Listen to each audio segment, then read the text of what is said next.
Bueno, feliz noche, hermanos. Estamos muy contentos de estar aquí en este día. Estamos muy contentos que el día de hoy, con este frío, aún así, pues Dios nos permite que podamos estar aquí por su voluntad. Amén. Y pues también tenemos a un visitante, Víctor Martínez. Bienvenido. Gracias a esta reunión. Somos una familia, estamos aquí para servirte. Y pues vamos a estar orando por los demás hombres que no pudieron venir hoy, y también por algunas personas que se reportaron, algunas necesidades. Que Dios siga reforzando todo lo que tiene que hacer en el cuerpo de nosotros, porque en realidad pues a veces en estos tiempos se dan muchas situaciones, ¿verdad?, de cambios, pero Dios nos puede ayudar en toda situación. Así que pues gracias por estar aquí el día de hoy, y el día de hoy vamos a estar en lo que es en la introducción de lo que es a Efesios. El día de hoy solo lo que vamos a hacer es dar una introducción, y prepárese para el próximo martes que viene fuerte. O sea, va a haber circuncisión, dijo el hermano Julio. Va a haber circuncisión, así que va a haber espada grande, así que prepárese bien. Así que nomás los alerto para que pues se preparen, se preparen y no vayan a decir nadie me dijo, ¿verdad? Y pues no vayan a venir en ayunas. para que pueda resistir, ¿verdad? No vaya a venir en ayunas. Ok, muy bien, excelente. Pues vamos a hacer una breve oración y entramos en lo que Dios puso el día de hoy. Señor, te damos gracias en esta noche, gracias por este hermoso tiempo, gracias por la vida de cada uno de mis hermanos que están aquí presentes. Gracias, Señor, por el cuidado de todas estas horas, y pues hasta donde tú nos permitas, Señor, vivir. Gracias, gracias. Te pedimos por cada uno de los hermanos que se reportaron, y ayúdalos en sus familias. Y sabemos que son tiempos de cambios, y pues nuestros cuerpos necesitan estar fuertes con las defensas. Ayúdanos, Señor, y guárdanos de todo peligro, de toda tentación. Manténnos firmes en este camino, y que podamos seguir siempre firmes hasta la meta, hasta donde tú, Señor, nos permitas. En el nombre del Padre, el Hijo y el Espíritu Santo te damos gracias, y todos dicen amén. Amén. Gloria a Dios. Amén. Hermanos, como introducción, la carta de Efesios está dirigida a la iglesia en la ciudad de Éfeso, capital de la provincia romana de Asia Menor. Esta carta fue enviada primero a los creyentes en Éfeso, y el autor pues es conocido, y él se presenta como el apóstol Pablo. Y la carta fue escrita desde la prisión en Roma, y desde ahí vamos a partir para más o menos ir entendiendo qué sucedió, cómo es que empezó a llegar la palabra a Éfeso. Podemos mirar Hechos 28:16, si tiene Biblia, y si no, ahí le ayudan a Víctor, por si más o menos. Hechos 28, Hechos 28:16.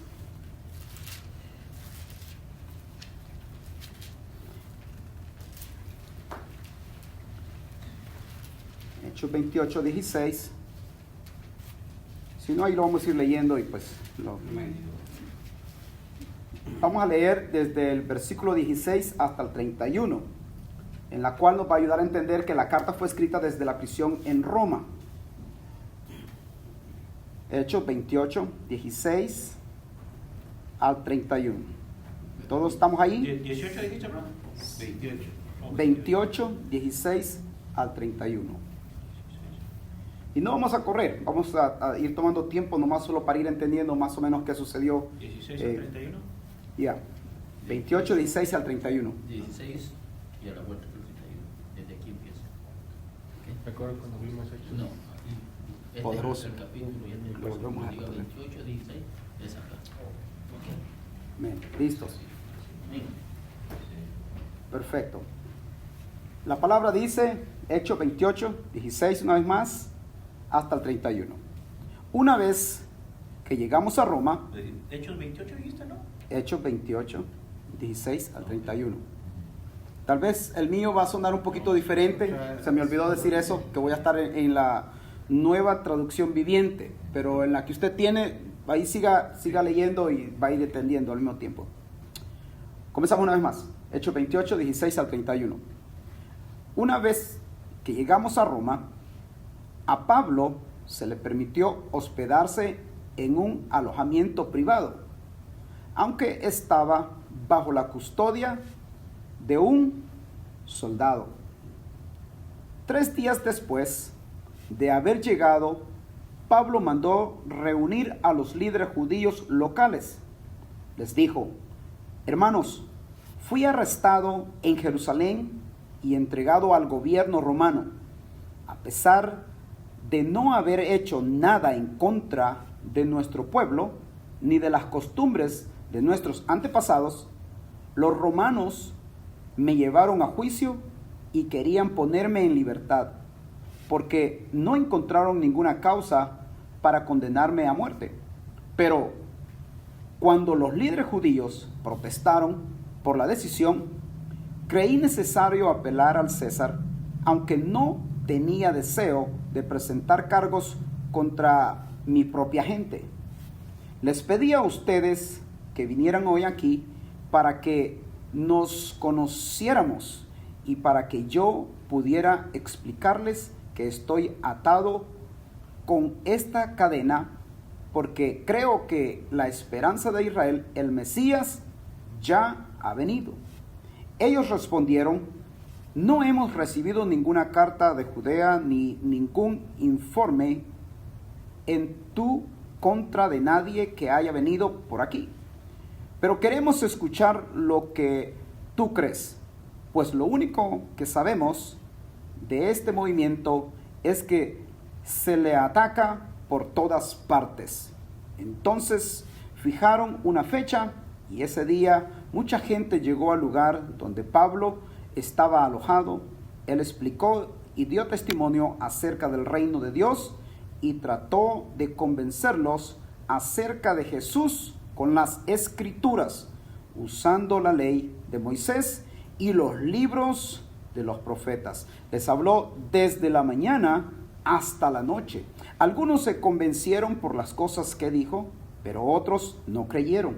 Después de discutir entre unos y otros, se fueron con las siguientes palabras finales de Pablo.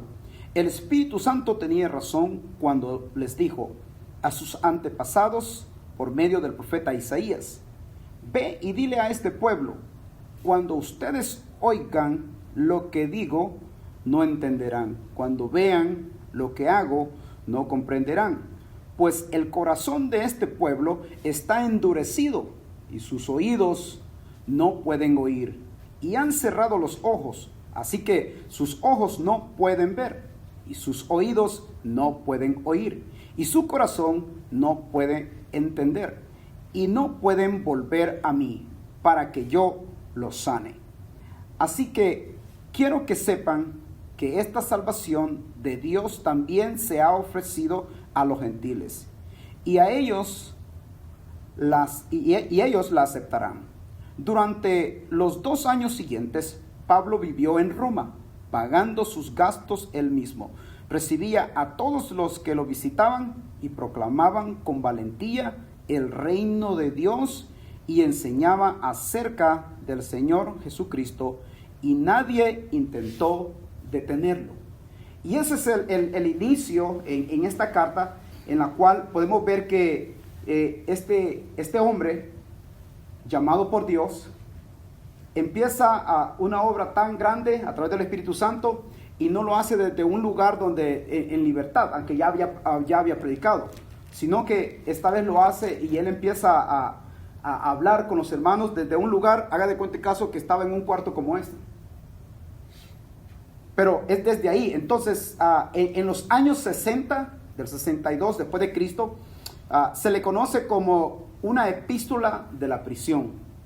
Ahora es interesante esto porque el contexto histórico de Éfeso, es probable que el evangelio fue traído primero a Éfeso por Priscila y Aquila. Ahora esto es bien importante en la historia también, y lo que me gusta es de lo que ahorita hablábamos con el hermano Julio Ríos, de que cuando vimos todo esto lo vimos en Hechos, y yo toda esta información en realidad la ignoraba porque nunca había leído el libro de Hechos. Y el libro de los Hechos es un libro tan importante porque es donde podemos ver el desarrollo de los primeros cristianos, cómo se expande la iglesia, qué sucedió. Aquí hay una historia increíble en el libro de Hechos. Así que Priscila y Aquila, quienes fueron dejados ahí por Pablo en su segundo viaje misionero. Y de esta información la tenemos en Hechos 18, 18 al 19. Podemos ir a Hechos 18. 18 qué? Hechos 18, 18 y 19. Hechos 18, 18 y 19. Ahí más atrásito.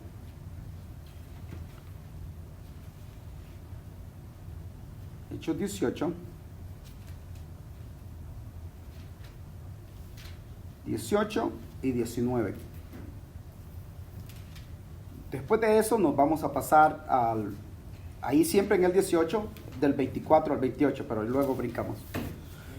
Vamos a leer primero Hechos 18, 18 y 19. ¿Listos? Amén. Después Pablo se quedó en Corinto un tiempo más. Luego se despidió de los hermanos y fue a Cencrea, que quedaba cerca. Allí se rapó la cabeza según la costumbre judía, en señal de haber cumplido un voto. Después se embarcó hacia Siria y llevó a Priscila y Aquila con él. Ahora mire qué interesante. Bájese un poquito más al versículo 24, siempre que el mismo 18, versículo 24 y 28. Dice de esta manera: mientras tanto, un judío llamado Apolos, un orador elocuente que conocía bien las escrituras, llegó a Éfeso desde la ciudad de Alejandría en Egipto. Había recibido enseñanza en el camino del Señor y les enseñó a otros acerca de Jesús con espíritu entusiasta y con precisión. Sin embargo, él solo sabía acerca del bautismo de Juan. Cuando Priscila y Aquila, fíjense bien qué interesante, cuando Priscila y Aquila, ¿qué sucede? Lo escucharon predicar con valentía en la sinagoga, lo llevaron aparte y le explicaron el camino de Dios con aún más precisión. Apolos pensaba ir a Acaya y los hermanos de Éfeso los animaron para que fuera. Les escribieron a los creyentes de Acaya para pedirles que lo recibieran. Cuando Apolos llegó, resultó ser de gran beneficio para los que por la gracia de Dios habían creído. Mire qué importante. Refutaba a los judíos en debates públicos con argumentos poderosos, usando las escrituras. Les explicaba que Jesús es el Mesías, que era lo más importante en toda la historia. Y aquí podemos ir viendo cómo Dios va, para mí, lo que voy viendo es como un rompecabezas, va poniendo piezas en el camino, indicadas, piezas claves, y cómo va formando la iglesia, cómo la va equipando, y cómo Él va dándole forma. Luego, la fuerte iglesia comenzaba por Priscila y Aquila, fue más tarde firmemente establecida por Pablo en su tercer viaje misionero, y esto lo encontramos en Hechos 19, del 1 al 7. Un versículo más adelante, Hechos 19, 1 al 7. Y ahí es como vamos a ver cómo después del tercer viaje misionero, el apóstol Pablo va y ya firmemente establece a esta iglesia, esta congregación que estaba tomando fuerza. Leemos del 1 al 7. Mientras Apolos estaba ¿dónde? En Corinto, Pablo viajó por las regiones del interior hasta que llegó ¿a dónde? A Éfeso, en la costa, donde encontró a varios creyentes y les hace una pregunta de esta manera: ¿recibieron el Espíritu Santo cuando creyeron? Mire qué importante cómo está eso ahí, pero no vamos a entrar mucho ahí. Les preguntó, ellos respondieron, no, contestaron, ni siquiera hemos oído que hay un Espíritu Santo. Entonces, ¿qué bautismo recibieron? Hizo otra pregunta, preguntó, y ellos contestaron, el bautismo de Juan. Pablo dijo, el bautismo de Juan exigía arrepentirse del pecado, pero Juan mismo le dijo a la gente que creyera en aquel que vendría después, es decir, en Jesús. En cuanto oyeron esto, fueron bautizados en el nombre del Señor Jesús. Después, cuando Pablo les impuso las manos, ¿qué sucedió? El Espíritu Santo descendió sobre ellos y hablaron en otras lenguas y profetizaron. Habían unos 12 hombres en total. Mire qué hermoso lo que va sucediendo en todo este proceso. Y una de lo que más me toca es que el Espíritu Santo va en este proceso, va confirmando todo, va ayudando. Y pues claro que ahorita no vamos a entrar en todo eso porque posiblemente van a haber preguntas de que profetizaron o hablaron otras lenguas. Vamos a ir dejando un poquito más de espacio más adelante porque creo que por si alguien tiene preguntas después de eso y pues se puede desarrollar. Pero podemos ver que aquí Dios está abriendo camino para que la iglesia se continúe fortaleciendo y se vaya equipando con más gente y se haga lo establecido, todo con el enfoque es de presentar a Jesús como el Mesías, el Salvador. Ahora es importante todo esto porque esta iglesia fue pastoreada por 3 años. Después de que Pablo partió, Timoteo pastoreó. Mire qué interesante todos los personajes que salen. Timoteo pastoreó la congregación durante 1 año y medio para contrarrestar la falsa enseñanza de unos hombres influyentes tales como Himeneo y Alejandro. No sé si ya lo habían escuchado, pero me llamó mucho la atención de esto. ¿Quién era Himeneo y quién era Alejandro?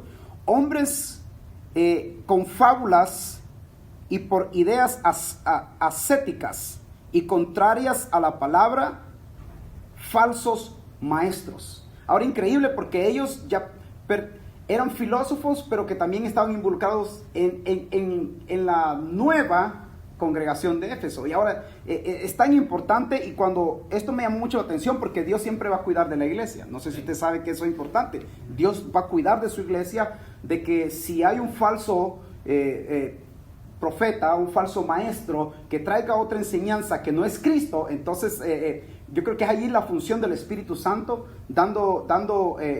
abriendo el pensamiento, iluminando el pensamiento, y en este era el trabajo de Pablo. Y aquí en este caso aparece Timoteo, y me gustó porque en Primera de Timoteo 1, 3 y 4 aparece y habla un poquito de esto. Si usted puede ir a Primera de Timoteo.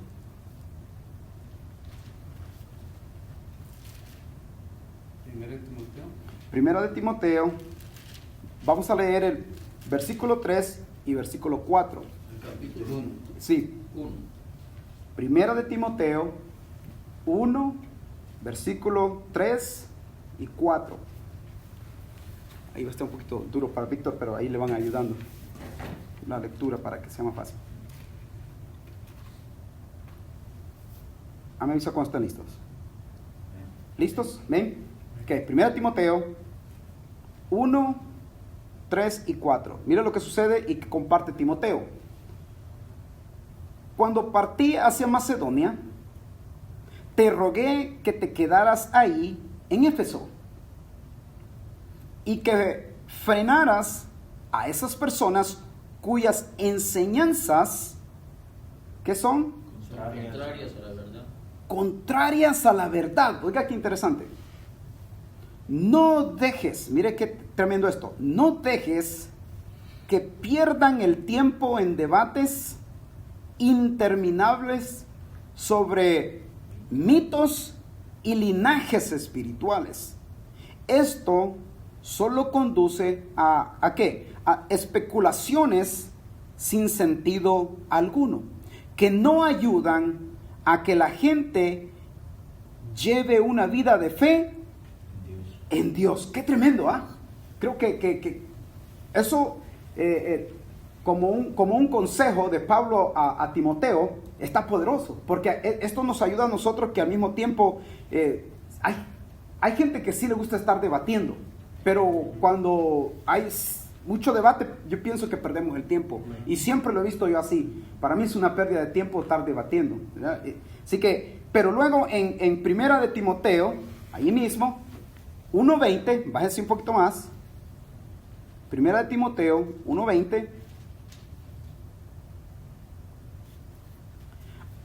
ahí afirma el problema pues que estaba de estos dos hombres.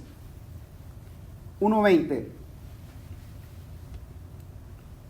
Himeneo y Alejandro son dos ejemplos. Yo los expulsé y se los entregué ¿a quién? A Satanás. O sea que el problema era grave. No era un problema muy sencillo con estas gentes. Se los entregué a Satanás para que aprendieran ¿a qué? A no blasfemar. Y creo que ahí está la clave. Eran personas que estaban blasfemando. Estaban blasfemando contra Dios. Y es aquí donde nosotros vemos cómo Dios en realidad está cuidando de su iglesia. Luego continuamos con 30 años o algo así más tarde. Cristo le dio al apóstol Juan, fíjese qué interesante, en este mismo enfoque de esta iglesia de Éfeso, al apóstol Juan una carta para la iglesia indicando que su pueblo había dejado su primer amor por él. Y luego si vamos a Apocalipsis 2, Capítulo 2. Apocalipsis 2 del 1 al 7. Apocalipsis 2 del 1 al 7.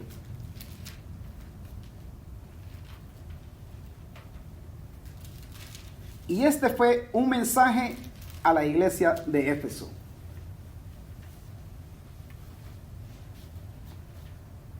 Cuando está listo me dicen amén. Amén. Excelente. Apocalipsis 2, 1 hasta el 7. Escribe esta carta al ángel de la iglesia de Éfeso. Este es el mensaje de aquel que tiene las 7 estrellas en la mano derecha, del que camina en medio de los 7 candelabros de oro. Yo sé todo lo que haces. He visto tu arduo trabajo y tu paciencia con perseverancia. Sé que no toleras a la gente malvada. Has puesto a prueba las pretensiones de esos que dicen ser apóstoles, pero no lo son. Has descubierto que son mentirosos. Has sufrido por mi nombre con paciencia sin darte por vencido. Versículo 4. Pero tengo una queja en tu contra. No me amas a mí, ni se ama entre ustedes como al principio. Versículo 5. Mira hasta dónde has caído. Vuelve a mí y haz las obras que hacías al principio. Si no te arrepientes, vendré y quitaré tu candelabro de su lugar entre las iglesias. Versículo 6. Pero tienes esto a tu favor. Odias las obras malvadas de los nicolaitas, al igual que yo. Versículo 7. Todo el que tenga oídos para oír debe escuchar al Espíritu y entender lo que dice a las iglesias. A todos los que salgan vencedores les daré del fruto del árbol de la vida que está en el paraíso de Dios. ¡Qué tremendo! Porque 30 años más tarde, imagínense, Cristo le da un mensaje al apóstol Pablo y luego tenemos esta parte que ahora pues ya la tenemos escrita y ahora podemos ir entendiendo cuál era la condición de Éfeso al inicio, el desarrollo y qué sucedió más después. Pero breve así, hablando con el enfoque de Éfeso, los primeros 3 capítulos de Éfeso son teológicos. Y de aquí, pues, entre ustedes que me van a estar ayudando, va a estar muy bien esto. Son teológicos enfatizando doctrina del Nuevo Testamento. Mientras que los últimos 3 capítulos son prácticos y se enfocan en la conducta cristiana. Y esto es lo que me gusta a mí, porque esto es lo que me ayuda a caminar como más derecho y equilibrado, ¿verdad? Siempre con el enfoque de la palabra. Así que en los últimos 10 minutos que me quedan, ¿qué les parece si miramos solamente los primeros 3 versículos, que es el saludo? Para que la próxima persona que viene, el próximo que le toca, pueda darlo el resto. Pero vamos a Efesios. Efesios 1.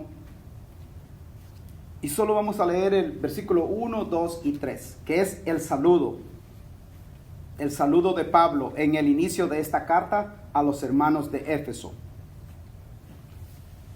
Me gusta esto porque en Efesio el enfoque es que estamos unidos en Jesús, como un cuerpo.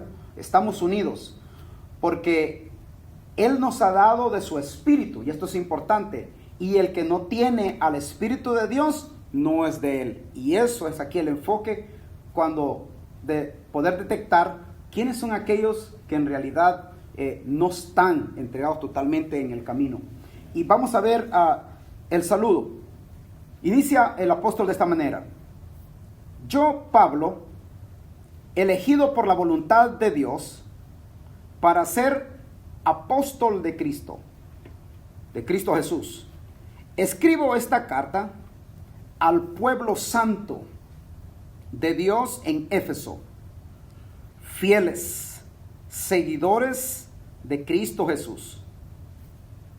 Que Dios, nuestro Padre y el Señor, les dé la gracia y les dé la paz. Oiga, qué interesante eso. En Reina Valera me gusta. Pablo lo hace de esta manera y lo volveré a leer. Pablo, apóstol de Jesucristo por la voluntad de Dios. Me gusta eso. Por la voluntad de Dios. A los santos y fieles en Cristo Jesús que están en Éfeso. Y en el versículo 2 dice: gracia y paz a vosotros de parte de Dios, nuestro Padre, y del Señor Jesucristo. Qué hermoso saludo, ¿verdad? Amén.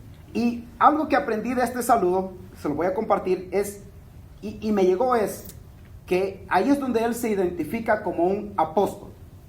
Pero se identifica un apóstol no por sus propias ideas o por sus propios pensamientos. Lo aclara y lo afirma y dice: por la voluntad de Dios. Y creo que ese es el principio más importante en todo esto. Que todo lo que hacemos es por voluntad de Dios. Y él entiende esto, que todo lo que está sucediendo, ustedes conocen un poquito de la historia del apóstol Pablo, que todo lo que sucede, él lo entiende y le da la gloria a Dios, porque estar bajo la voluntad de Dios no es cualquier cosa, es algo difícil, pero aprendemos y creemos que si estamos confiando en Dios, vamos a entender que todo lo que sucede en las cosas de que estamos entregados nosotros, todo lo que sucede es para la gloria de Dios. Pero voluntad de Dios, encontré esto: un apóstol era aquel que era mandado con un mensaje. Fíjense cuál era el trabajo de él, que era mandado con un mensaje o un mensajero. Pablo habla por la autoridad de Dios. Siempre que él se dirigía, porque él llevaba esa autoridad y él sabía que venía de parte de Dios, tenía esa autoridad de Cristo. Pablo era un portavoz, se le conocía como un portavoz autorizado por Jesucristo. Qué hermoso. Y de otra manera, cuando nosotros compartimos, esto me venía a mí recordar un poquito que cuando Jesús empezó a llamar a los discípulos, Él les entregó algo que se llamaba autoridad. Y eso sucede en nosotros también, cuando nosotros compartimos la palabra. En nosotros hay esa autoridad, pero que recuerde que esa autoridad viene de parte de Dios. Y esto es muy importante. ¿Por qué? Aquí Pablo aclara y afirma que todo lo que sucedía era por voluntad de Dios, y su objetivo era ser un mensajero llevar la palabra a los hermanos. Así que esto es muy importante. La otra parte que vemos en el versículo 2 es que dice a los santos. Y esto de los santos me gustó mucho porque aquí tenemos una característica de los creyentes en Éfeso, hablando de ellos. Y santos en griego significa agios, y significa que ellos son apartados. Y mire qué importante esto, que ellos son apartados para el uso de Dios como un instrumento. Ahora, esto es muy importante entenderlo para nosotros también, hermanos, porque cuando nosotros entregamos nuestras vidas a Cristo Jesús, ocurre algo tan importante que cuando usted se rinde o nos rendimos a Cristo, sucede algo que Él nos santifica. ¿Y nos santifica para qué?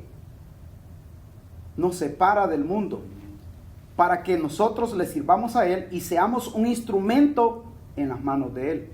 Y ya después el resto, lo que suceda, según como Dios vaya a querer trabajando en cada una de las personas, pues Él sabe que Él es experto y conoce los corazones. A unos los pone de una manera a trabajar, a otros los pone a trabajar de otra manera. Pero esto es de suma importancia. Pero hay algo que sucede, que es que Él nos santifica, y esto aplica a todos. Y esta palabra, esta carta era para esos hermanos que habían sido santificados, y de eso es de lo que se va a estar viendo también. Así que esto es muy importante entenderlo, hermano, porque nosotros somos santos, apartados para Dios, y por eso nos cuidamos de fallar, nos cuidamos de pecar. ¿Por qué? Porque pecar es fácil, pero corregir nuestras vidas, yo creo que ese es el mayor desafío que tenemos, que nosotros hacer lo mejor para Dios. Y esto solamente va a venir a través de que nosotros nos humillemos y le pidamos la ayuda a Dios.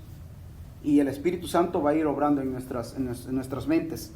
Así que, y luego hay otras dos palabras que me gusta que el apóstol utiliza en este inicio de este saludo, que él les dice gracia y paz. Y esto es algo increíble aquí, porque estas palabras son dos grandes herencias del cristiano. Siempre tendremos gracia y paz, sin importar nuestras circunstancias. Esto es hermoso, porque esta gracia y esta paz, esto es algo que viene de parte de Dios, no es algo que viene del hombre. Y esto es aquí donde nosotros podemos ir ubicando, viendo de qué es lo que habla el apóstol. Y encontré algo que decía que me gustó mucho. La gracia es todo el poder de Dios, y la gracia es todo el amor de Dios. O sea, eso es lo que tiene. De eso hablaba el apóstol. Y luego también la paz. La paz es la libertad. Oiga, qué hermoso esto. La paz es la libertad que recibimos de Jesucristo. La paz en un sentido de seguridad y de confianza. Y esto es lo más hermoso, hermano. La gracia y la paz. Eso moran en nosotros. Y aquí hay seguridad y hay confianza, porque se trata de salvación y vida eterna. Así que lo vamos a dejar hasta ahí, y pues nos miramos para el próximo martes y continuamos con lo mejor de lo mejor. ¿Qué les parece? Amén. Así que oramos.